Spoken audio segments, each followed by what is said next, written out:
We all know what we're teaching, but sometimes the hardest part of a lesson is the beginning and the end. How do we get students excited about the lesson we're going to teach and then make sure that they've learned the objective at the end? That's exactly what I'm sharing in this video. If you're new here, I'm Rachel Vincent, and I love sharing ways to simplify your classroom and your teaching. Keeping students engaged and participating throughout the entire lesson is a whole beast in and of itself. And I actually just recently shared some of my favorite ways to do that. But this video is all about your hooks and your closures. Hooks get students excited or interested in what they're about to learn. Building background knowledge is really the easiest way to not only set your students up for success for the lesson you're about to teach, but to kind of pique their curiosity. Something that's really easy is when you are about to read a nonfiction article or learn something in science or social studies, think about what is it that this passage or lesson doesn't teach, but what is something that could help them better understand it. So for instance, when we read a passage about volcanoes, one of the things I like to do is to talk to them about plate tectonics and why volcanoes even occur, because I know some of that vocabulary will come up in our lesson. But I also like to show them a map of the Ring of Fire, about how most of the volcanic activity happens in a certain area on Earth. It just kind of gives them more information so that they can not only better understand the reading passage, but also that it just kind of piques their curiosity and gets them excited about what we're about to read. Video is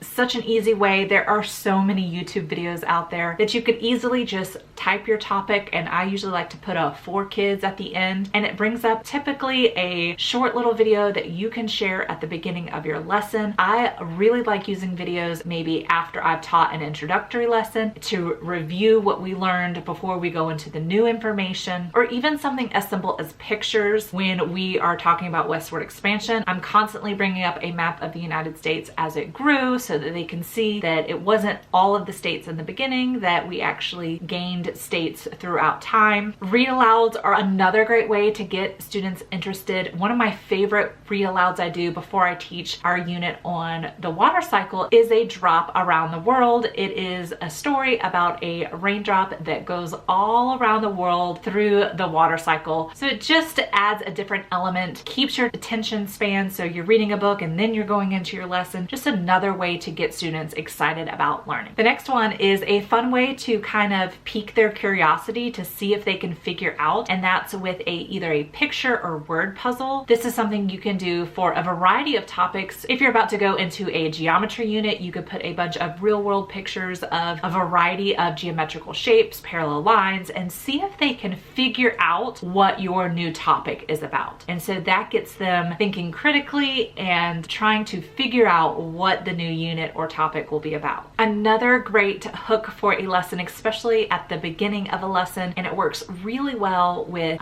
history or science, is to do an anticipation guide where you give them facts about what you're about to learn about. I like to do this with the American Revolution. I give a list of 8 or so facts, and they have to decide if they think that fact is true or not. And then it's a great way at the end of the lesson or end of the unit to go back to it to see what they actually learned is true and is false. Closures help us to know if our students understood what we taught them, if we need to reteach something, if we can move on. And to be quite honest, it is probably the hardest one for me to do. Hit that like button and let me know if you feel the same way so that I don't feel alone in this. I think it's not hard to think of ideas. Sometimes it's just hard to do because you are working with students and then it's time to move on and you just forget to do that little closure part of it because you're moving on to the next topic or the next subject or the next transition. So because of that, I try to choose closures that are really easy to implement, something I can do or give them to do while I'm transitioning and getting ready for the next subject. An exit ticket is really one of the easiest things, and it doesn't have to be a physical piece of paper every time. You could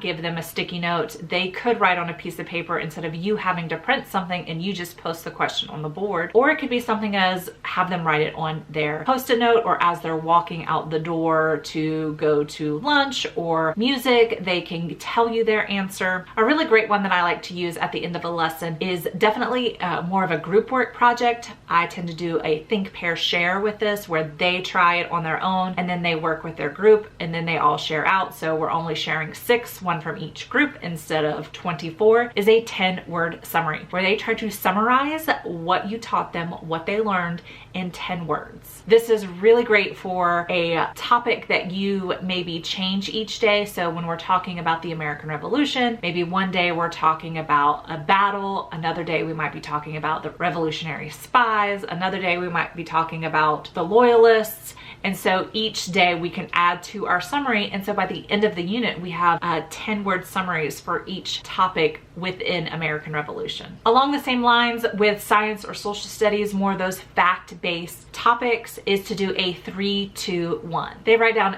3 things that they learned that day, 2 questions that they still have, and 1 aha moment or something that they found really interesting that they loved learning. The 3-2-1 is really great to remind students to tell their parents when they get home, because how many times do you know when a student gets in the car or gets home from school and their parents said, "What'd you learn today?" Nothing is their response. Well, oftentimes after I look over their 3-2-1s, I send them home and say, share your 3-2-1 with your parents. And then along those lines of being able to share their parents is, I like to have students come up with answer choices for a question that we have learned in class to quiz their parents on, are you smarter than a 4th grader? So simple things of, does a rectangle have right angles? Or something along those lines of, they create a question that they need to know and then they create the answer choices. Or maybe it's, which quadrilateral has only one set of parallel lines, and then their answer choices are trapezoid, rectangle, parallelogram. And so then they take those quizzes home to their parents to see if their parents remember the information that we are learning in 4th grade. Students really get into it and it is a fun way, especially maybe at the end of a unit. This is a good one to have. Then you can have a whole quiz on that topic that they've come up with that they can quiz their parents. But even just 1 or 2 questions that they can take home each night is a fun way to quiz their parents to see if they are smarter than a 4th grader. To make sure that I include a closure in my lessons, since that is the hardest one for me, is I make sure that I include that in my teaching slides. It's just that reminder of, oh yes, I need to make sure I have a closure because I put it in my lesson plans, but I need to make sure I do it with my students. And I have these templates in my TPT store if you would like to add them to your teaching slides. Keeping students engaged throughout the entire lesson is the ultimate goal. In the video that's on your screen, I share some simple strategies that you can add to your lessons tomorrow to get your kids engaged and participating